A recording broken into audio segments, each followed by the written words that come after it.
বিপদ সকলের জীবনেই আসে, কিন্তু অনেক মানুষ বিপদ এলে ভগবানকে দোষারোপ করেন।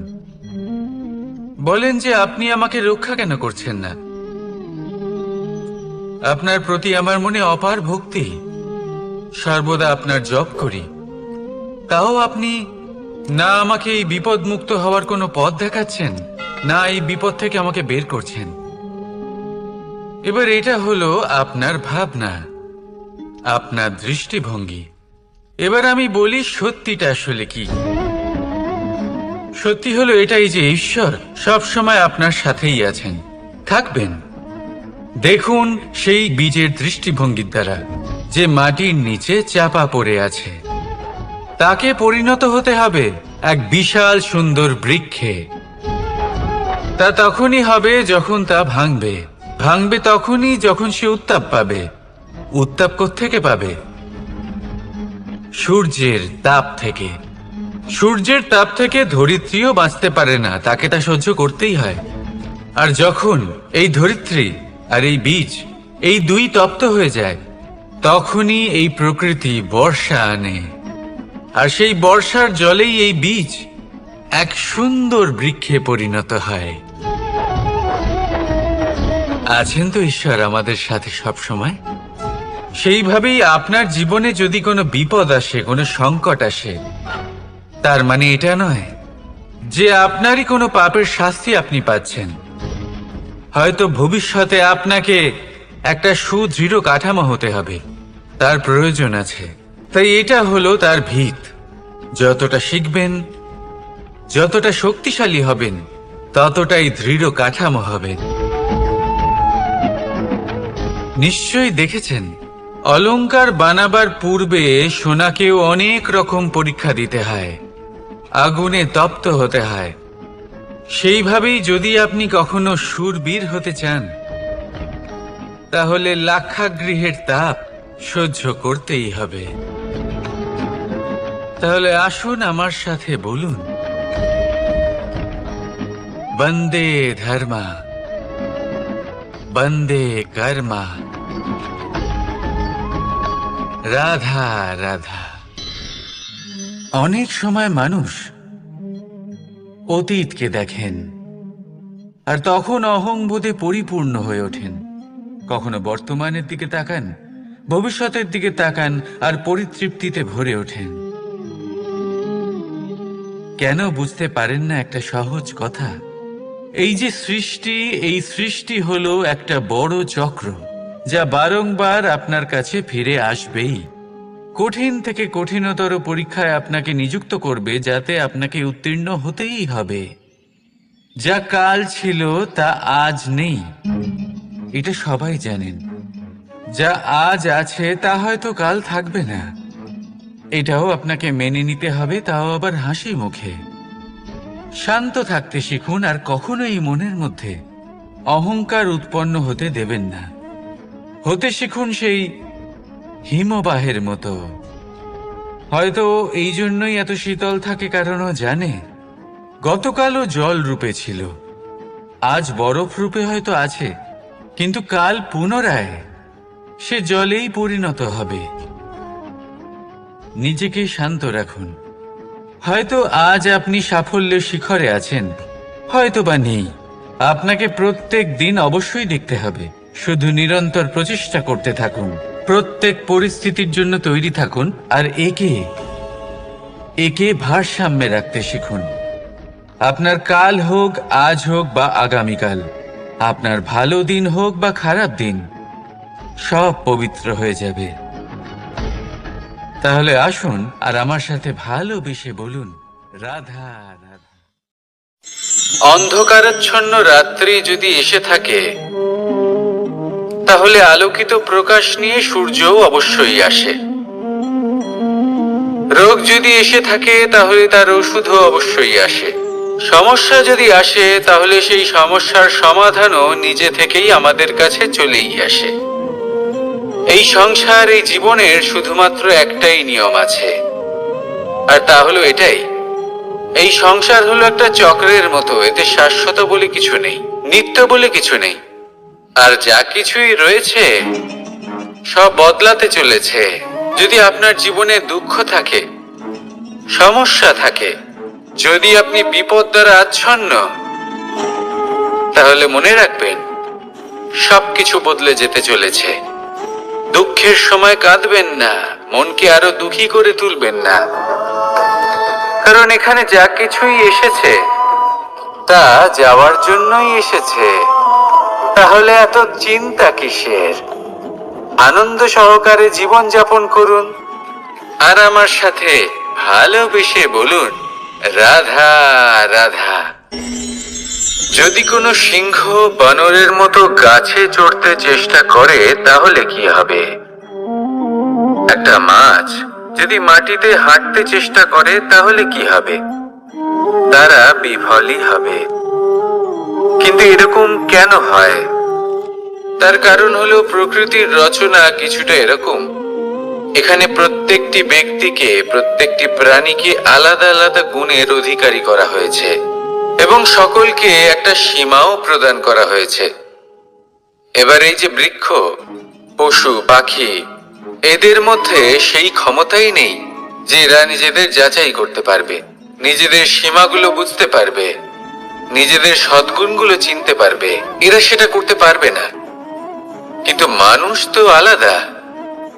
মানুষের কাছে সেই বিশেষ শক্তি আছে যে তারা পূর্ণরূপে নিজেদের যাচাই করতে পারবে, নিজেকে পূর্ণরূপে বুঝতে পারবে, নিজের দোষ, নিজের অপগুণ, নিজের সদ্গুণ, নিজেদের সীমাগুলো তারা বুঝতে পারবে। আর এটা অত্যন্ত গুরুত্বপূর্ণ। কথায় আছে যে যদি সাফল্য লাভ করতে হয় তাহলে নিজেকে যাচাই করে নিতে হবে। তাই নিজেকে যাচাই করুন, নিজের সাথে পরিচিত হয়ে যান এবং জীবনে কর্ম করতে থাকুন। সাফল্যের শিখরে অবশ্যই পৌঁছে যাবেন। আর ওখানে যদি যান তাহলে এই মন প্রসন্ন হয়ে অবশ্যই বলবে, রাধা রাধা। বনের মধ্যে যদি আপনি কোনো বিষাক্ত সাপ দেখেন তাহলে কি করবেন? আপনি তখনই তার থেকে দূরে পালাতে চেষ্টা করবেন। আর এটা কেন করবেন? নিজের রক্ষার্থে। এই কথা আমি নয় মেনে নিলাম, কিন্তু নিজের জীবনে এটা করেন না কেন?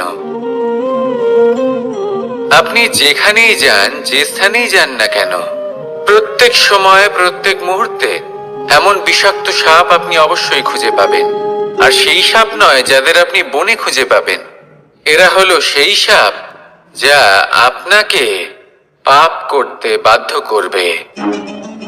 আপনার অন্তরের বাসনা, ক্রোধ, অহংকার, লোভ, ঈর্ষা, এদের বৃদ্ধি ঘটাবে। দেখুন, বনের এই সাপ আপনাকে একবার ছেড়ে দিতেও পারে, ছোবল নাও মারতে পারে, কিন্তু এই যে পাপরূপী সাপ আছে তা অবশ্যই ছোবল মারবে। কর্ম যদি করেন তাহলে অবশ্যই ফল পাবেন। সেই জন্য যখনই কোথাও যাবেন, যদি এমন কাউকে দেখেন, যদি এমন কিছু দেখেন যে আপনাকে পাপ করতে বাধ্য করছে, তাহলে সেই মুহূর্তে সেখান থেকে পালিয়ে যান। যেমন বনের সাপ দেখে আপনি পালাতে থাকেন। সৎকর্মের রক্ষা অত্যন্ত আবশ্যক। আসুন আর আমার সাথে ভালোবেসে বলুন, রাধা রাধা।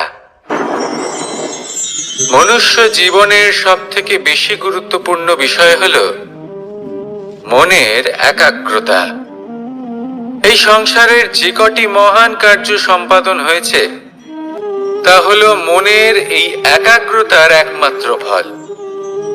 আপনি অবশ্যই দেখে থাকবেন, অনেক ছোট বড় নদী যা বয়ে চলে তাদের সামনে একটা বাঁধ নির্মাণ করা হয় সেই সব নদীর জল সঞ্চয় করতে। বাঁধ হয়ে গেলে প্রয়োজন মতো বা মনের ইচ্ছে মতো তাকে ব্যবহার করা সম্ভব।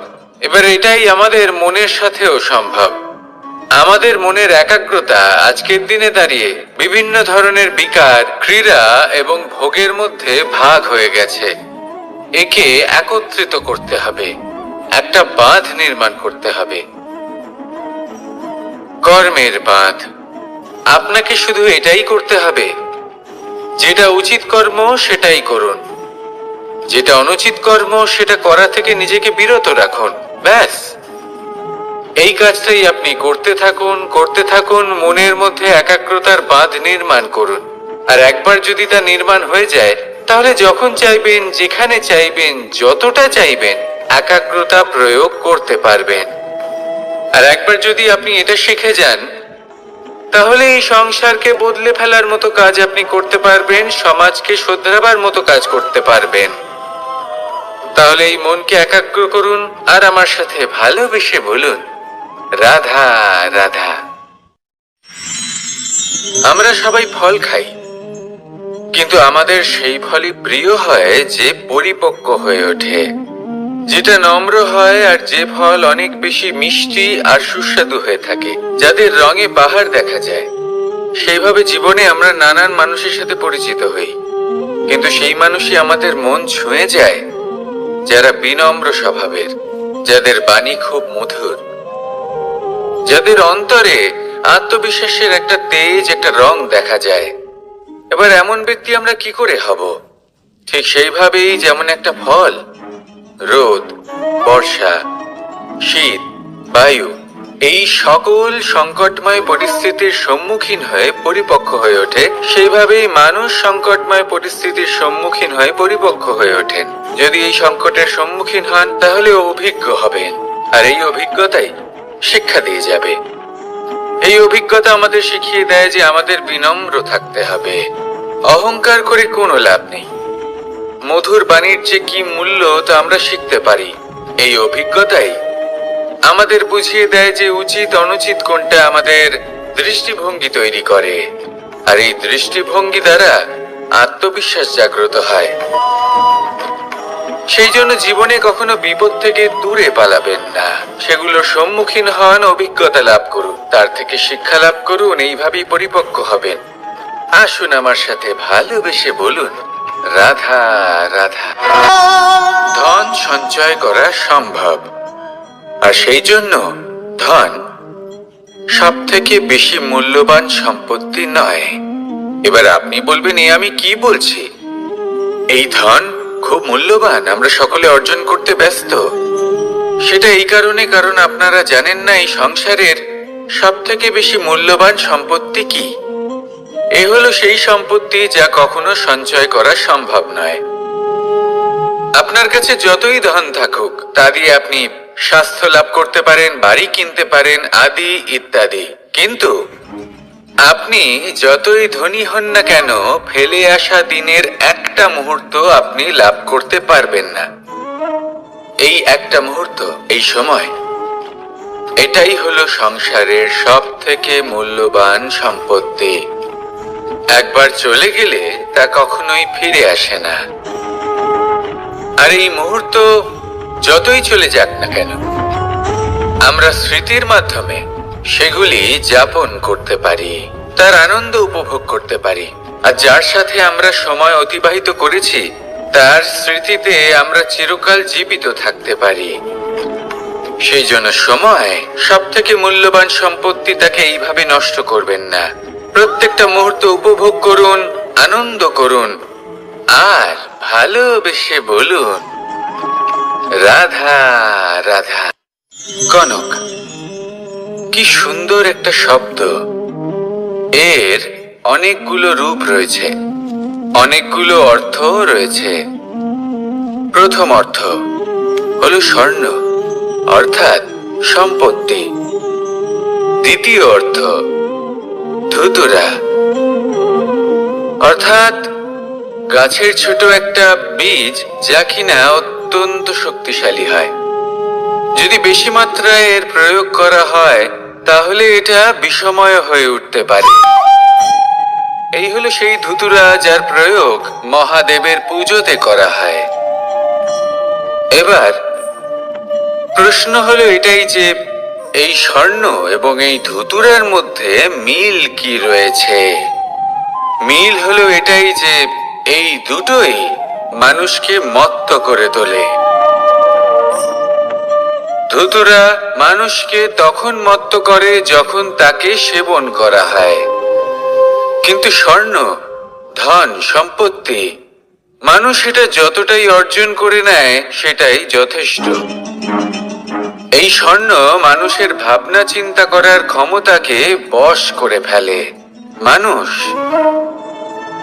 সম্পত্তির লোভে মত্ত হয়ে ওঠে, কারণ যে যত চমৎকারী, যতটা অমূল্য হয়, তাকে সামলানো কিন্তু ততটাই কঠিন, তাই না? তাই মনে রাখবেন, ধন, স্বর্ণ, সম্পত্তি এগুলো ধুতুরার থেকেও অনেক বেশি বিষাক্ত হতে পারে। তাই এর ওপর আত্মসংযমের একটা কবচ পরিয়ে রাখবেন এবং বিবেকের শক্তির সাথে এগুলো প্রয়োগ করুন, তবেই কল্যাণ হবে। আসুন আমার সাথে ভালোবেসে বলুন, রাধা রাধা।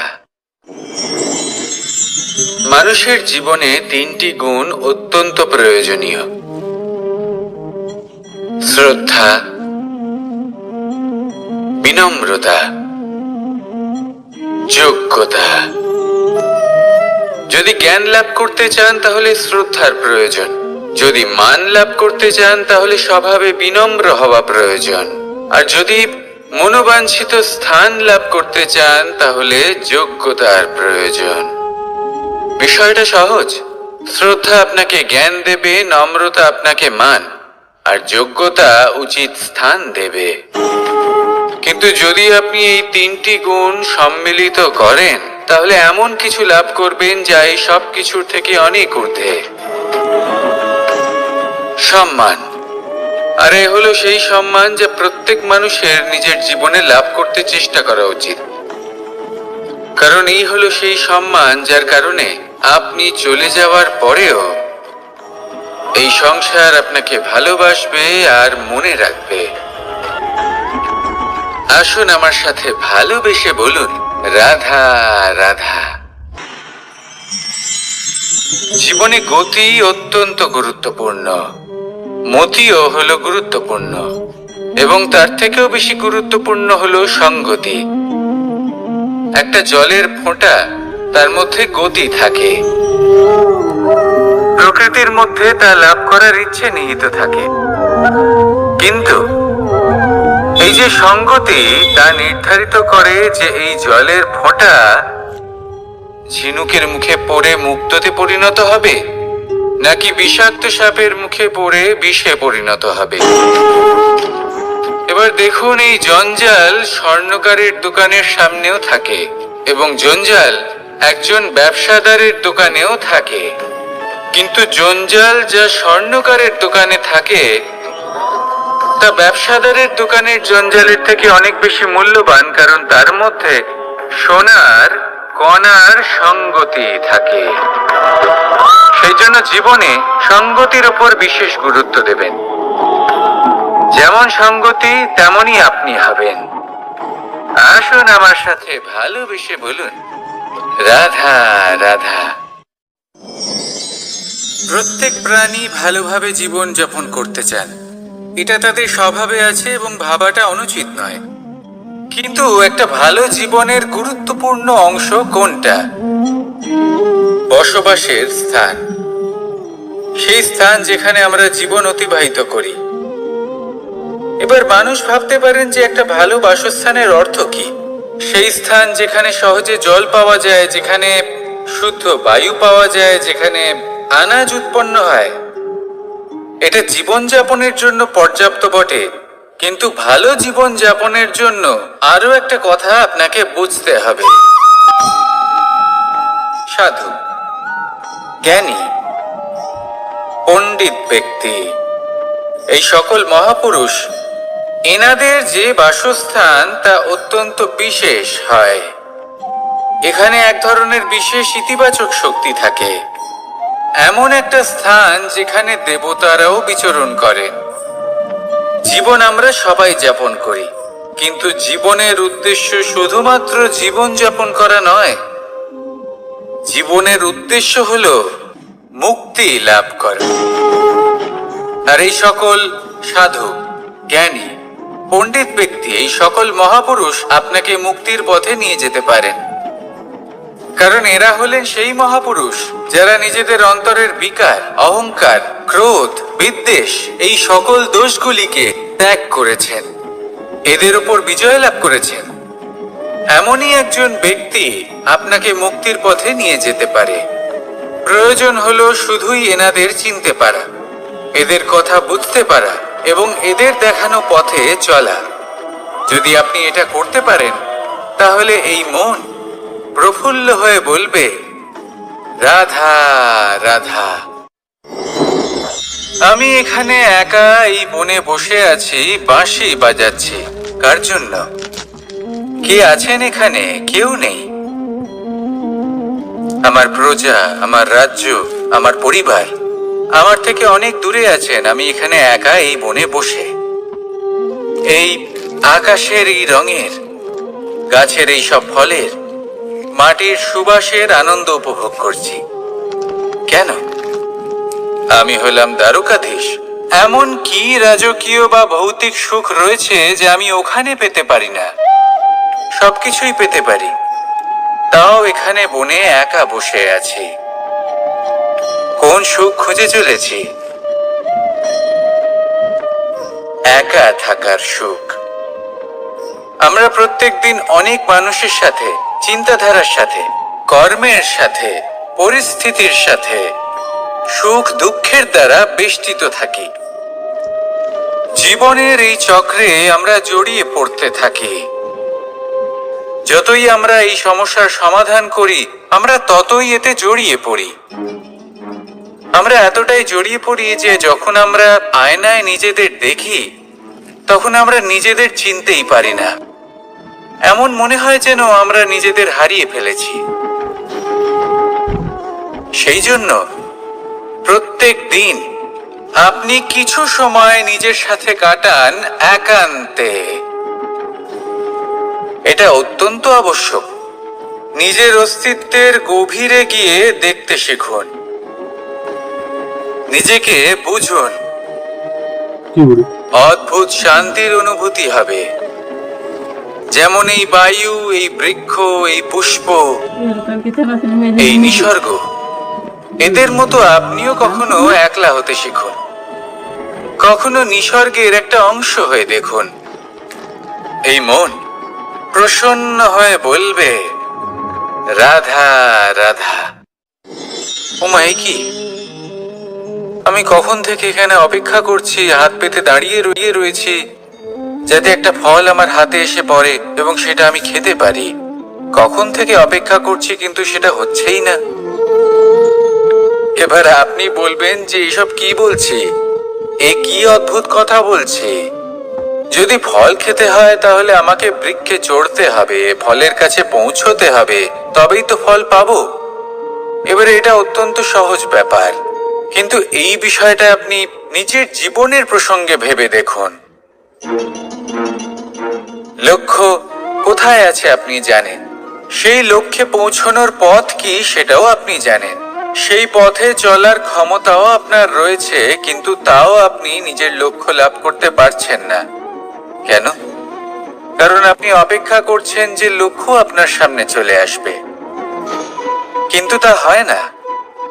লক্ষ্য সে যাই হোক না কেন, ধন হোক, প্রেম হোক, কোনো সম্মান হোক বা মোক্ষ হোক, যদি আপনি তার দিকে অগ্রসর না হন, তাহলে ফল প্রাপ্তি অসম্ভব ব্যাপার। তা কোনোদিনই হবে না। সেই জন্য আপনার চোখের সামনে আপনি যদি নিজের লক্ষ্যকে দেখতে পান, তাহলে উঠুন এবং সেই দিকে অগ্রসর হতে শুরু করুন।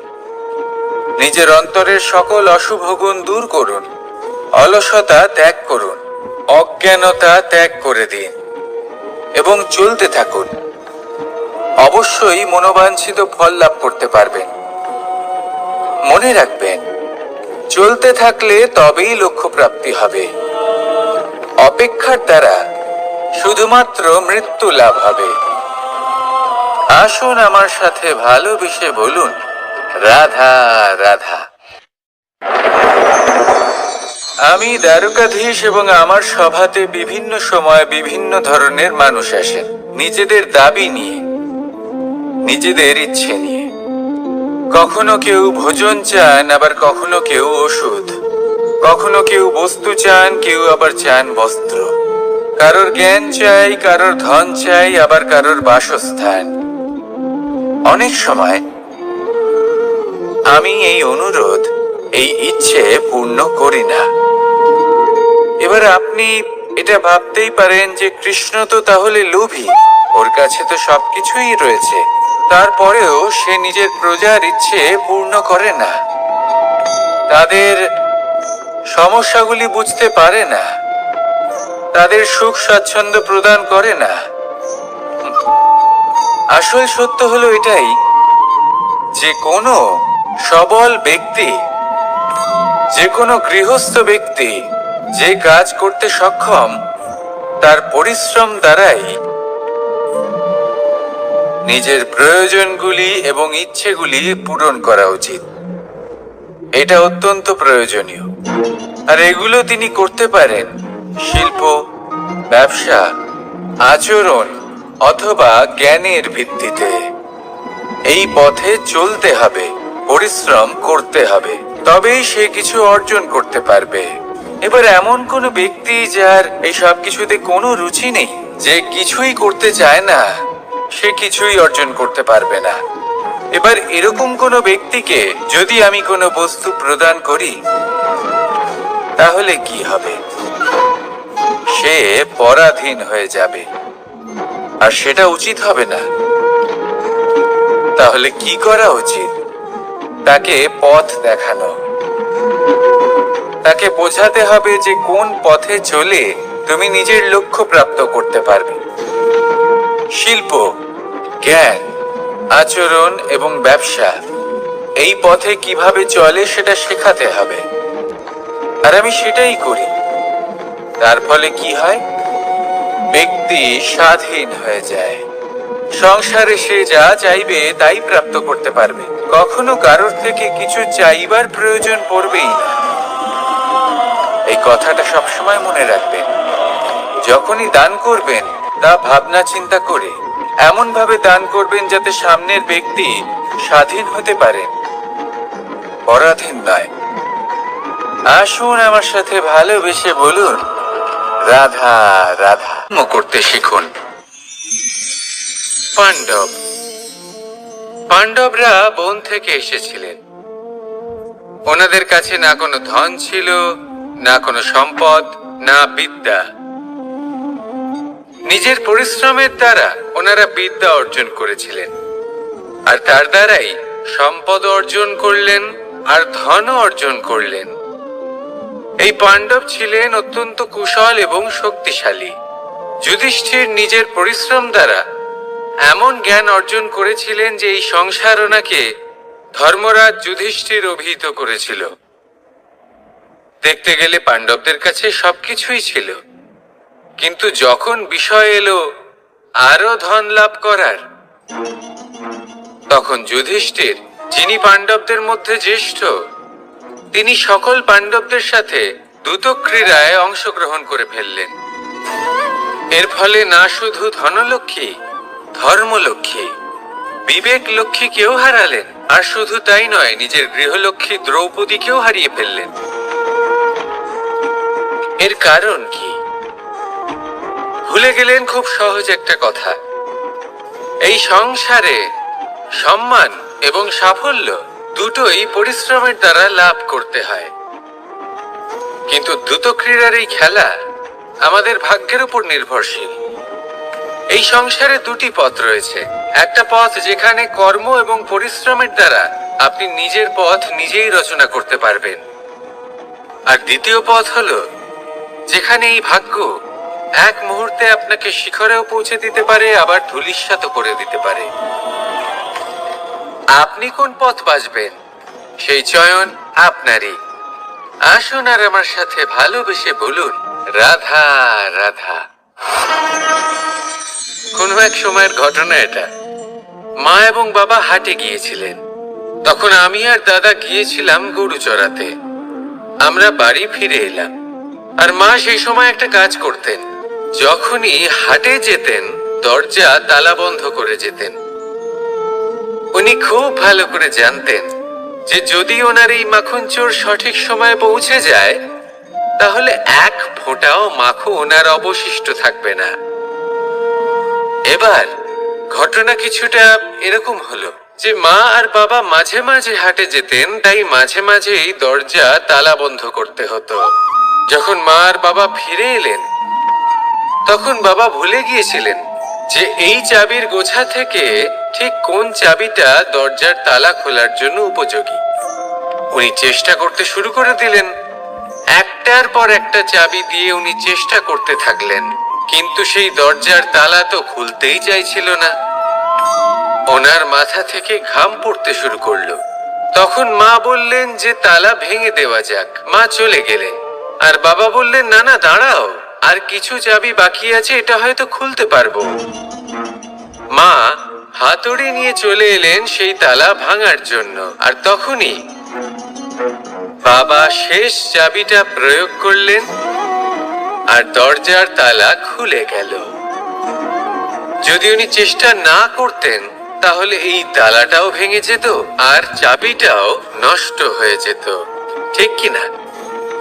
এবার এই ঘটনাটা আমি দেখেছিলাম আর আমার মনে হলো যে কখনো কখনো এই চাবির গোছার মধ্যে থেকে শেষ চাবিটাও কিন্তু জীবনের দরজা খুলে দিতে পারে। সেজন্য আপনি যদি জীবনে সাফল্য লাভ করতে চেষ্টা করেন, নিজের লক্ষ্যে পৌঁছতে চান, তাহলে হার মানবেন না। হয়তো দেখবেন আপনার পরবর্তী প্রচেষ্টা বা এই অন্তিম প্রচেষ্টা আপনাকে সাফল্যের পথে নিয়ে গেল। তাই নিরন্তর প্রচেষ্টা করতে থাকুন, জীবনে সাফল্য লাভ করুন। যজ্ঞের আগুনকে শুভ বলে মনে করা হয় আর সেখানেই চিতার আগুনকে অশুভ মনে করা হয়। এমনটা কেন হয়? এখানে বিষয়টা হলো লক্ষ্য, বিচার এবং সঙ্গের। যখন আমরা যজ্ঞ করি তখন আমাদের লক্ষ্য কি হয়? পরিবেশকে আরো পবিত্র করে তোলা, ইতিবাচক করে তোলা। আমাদের লক্ষ্য শুভ হয়। তারপরে আসে বিচার। এই পরিস্থিতিতে সেই বিচার হলো অগ্নি। স্ফুলিঙ্গ থেকে তীব্র আকার ধারণ করে সমস্ত কাঠকে পুড়িয়ে দেয় এবং সুগন্ধ ছড়িয়ে দেয়। অর্থাৎ যদি আপনার লক্ষ্য শুভ হয় তাহলে তা নিজেই শুভ বিচারধারাকে আমন্ত্রণ জানায়। এই শুভ বিচার তখনই আসবে যখন আপনার সংকল্প শুভ হবে। অন্যদিকে হলো চিতার আগুন। এর লক্ষ্য কি? একটা দেহকে পরধামে পৌঁছে দেওয়া। সবার শেষে সবকিছু আপনার উপরে নির্ভরশীল যে আপনি কোনটা চয়ন করতে চান। আপনার লক্ষ্য যদি শুভ হয় তাহলে আপনার বিচার এবং সঙ্গতি আর তার পরিণাম সবই শুভ হবে। আসুন আর আমার সাথে ভালোবেসে বলুন, রাধা রাধা। এই সংসারের প্রত্যেক বস্তুর, প্রত্যেক পরিস্থিতির, প্রত্যেক আবেগের দুটি দিক আছে। এর মধ্যে পার্থক্য করা সম্ভব শুধুমাত্র দৃষ্টিভঙ্গির দ্বারা। যদি কোনো ব্যক্তি পর্বত শিখরে দাঁড়িয়ে থাকেন তাহলে উনি এটাই দেখতে পাবেন যে এই জলের ধারা সমুদ্রের দিকে বয়ে চলেছে। আরেক ব্যক্তি যিনি সমুদ্রের কাছে দাঁড়িয়ে আছেন তার এটাই মনে হবে যে এই জলের ধারা সমুদ্রের দিকে আসছে। এখানে বিষয়টা হলো দৃষ্টিভঙ্গির, আর এটাই সময়ের সাথেও হয়ে থাকে। অনেক সময় মানুষ চিন্তিত হয়ে পড়েন, ত্রস্ত হয়ে পড়েন যে তার কাছে হয়তো খুব কম সময় আছে, তাতে তিনি অনেক কিছুই করতে পারবেন না, আর একটু সময় থাকলে খুব ভালো হতো। তিনি এভাবেও ভাবতে পারেন যে অল্প হলেও সময় বাকি তো রয়েছে, অর্থাৎ যা অবশিষ্ট আছে তাকে সংরক্ষণও করা সম্ভব, তাতে জীবন যাপনও করা সম্ভব। আর এটা নির্ভর করছে আপনার উপর। তাই দৃষ্টিভঙ্গি ইতিবাচক রাখুন। জীবনে দুই ধরনের আবেগ রয়েছে যার কোনো মূল্য নেই। আমার কথার অর্থ এটা নয় যে এদের কোনো গুরুত্ব নেই, গুরুত্ব যথেষ্টই রয়েছে, শুধু এদের জন্য আপনাকে কোনো মূল্য দিতে হয় না। প্রথম আবেগ হলো আনন্দ, প্রসন্নতা। এটা আপনি যে কোনো জায়গায় খুঁজে পেতে পারেন যদি আপনি খুঁজে পেতে চান। আপনি কোনো পুষ্পের সৌন্দর্য দেখে প্রসন্ন হতে পারেন। বায়ুর কারণে যখন একটি বৃক্ষ শিহরিত হয় সেটা দেখে আপনি প্রসন্ন হতে পারেন। একটা ছোট্ট শিশুর কলরব শুনেও আপনি প্রসন্ন হতে পারেন। একটা ক্রন্দনরত বালককে হাসিয়ে আপনি প্রসন্ন হতে পারেন। সবকিছু আপনার উপর নির্ভরশীল। সেখানে আরেকটি আবেগ হলো দুশ্চিন্তা। মানুষ বড়ই দুশ্চিন্তা করতে থাকে। আজ আমি এই কাজ করেছি, সেই বিষয়ে চিন্তা। আজ আমি এই কাজ করতে পারিনি, সেই বিষয়ে চিন্তা। কাল আমাকে এই কাজ করতে হবে, সেই নিয়ে চিন্তা। আমি কি সেই কাজটা করতে পারবো, সেই বিষয়ে দুশ্চিন্তা।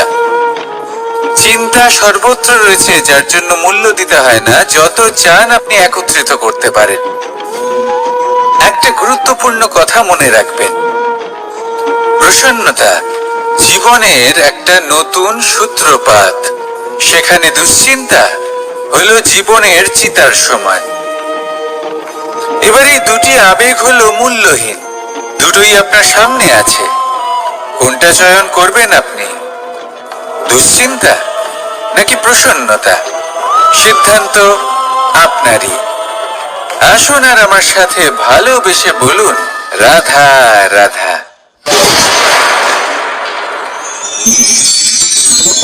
ধন, সম্পত্তি, এগুলো আসলে কি?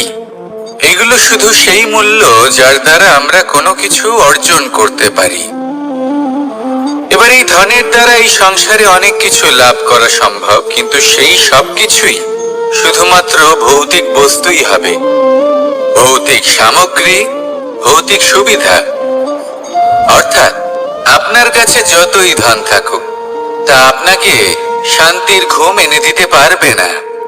আপনাকে জীবনের বাস্তব সুখের অনুভূতি লাভ করাতে পারবে না, কারণ এগুলো ভৌতিক ধন। এই ভৌতিক বস্তুই অর্জন করাতে সক্ষম। বাস্তবিক ধন কি? যদি এই প্রশ্ন আপনার মনে আসে, তাহলে তার উত্তর আমি আপনাকে দেব একটা উদাহরণের মাধ্যমে। কখনো আপনি শুনে থাকবেন যে একজন পিতা আজীবন অনিষ্ট করেন, অনর্থ করেন, খারাপ কাজ করেন শুধু ধন অর্জনের জন্য।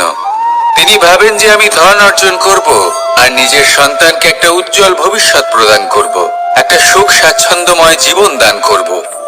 এবার সন্তান যখন জন্ম লাভ করে, তখন সে ভাগ্যের জোরে সেই ধন ভোগ করে। যেরকম সে পায়, সেরকমই তার ব্যবহার সে করে। কখনো আপনি এটাও দেখে থাকবেন যে সেই সন্তান সমস্ত ধন নষ্ট করে ফেলে, আর সেই পিতা যিনি সমস্ত ধন সঞ্চয় করেছেন, যিনি সেই ধনের প্রভু, আজ সেই ধনের প্রহরী হয়ে রয়েছেন। এবার এরকম কেন হয়? এরকম তখনই হয় যখন সেই পিতা বুঝতেই পারেন না যে তার জীবনের আসল ধন কি। সেই আসল ধন তার সন্তানকে সে দিতেই পারে না। যদি পিতা তার সন্তানকে কর্মের জ্ঞান দিতে পারেন, উচিত কোনটা অনুচিত কোনটা সেই শিক্ষা দিতে পারেন, সংস্কারের প্রকৃত শিক্ষা দিতে পারেন, তবে সেটা ধনের থেকে অনেক বেশি গুরুত্বপূর্ণ। এটাই হলো জীবনের বাস্তব ধন। আপনি সেই কথা তো অবশ্যই শুনে থাকবেন, কুসন্তান হলে ধন সঞ্চয় করে কি হবে, সুসন্তান হলে ধন সঞ্চয় করে কি হবে। সন্তান যদি কুপুত্র হয় তাহলে সব নষ্ট করে ফেলবে, আর সন্তান যদি সুপুত্র হয় তাহলে ধন থাকুক না থাকুক, সে নিজেই কর্মের পথে অগ্রসর হয়ে ধন অর্জন করবে আর নিজের জন্য এক উজ্জ্বল ভবিষ্যৎ গড়ে তুলবে। তাই সন্তানকে সম্পদ দেওয়ার আগে কর্মের জ্ঞান দান করুন, সুশিক্ষা দিন, কারণ এটাই হলো জীবনের প্রকৃত ধন। আসুন আর আমার সাথে ভালোবেসে বলুন, রাধা।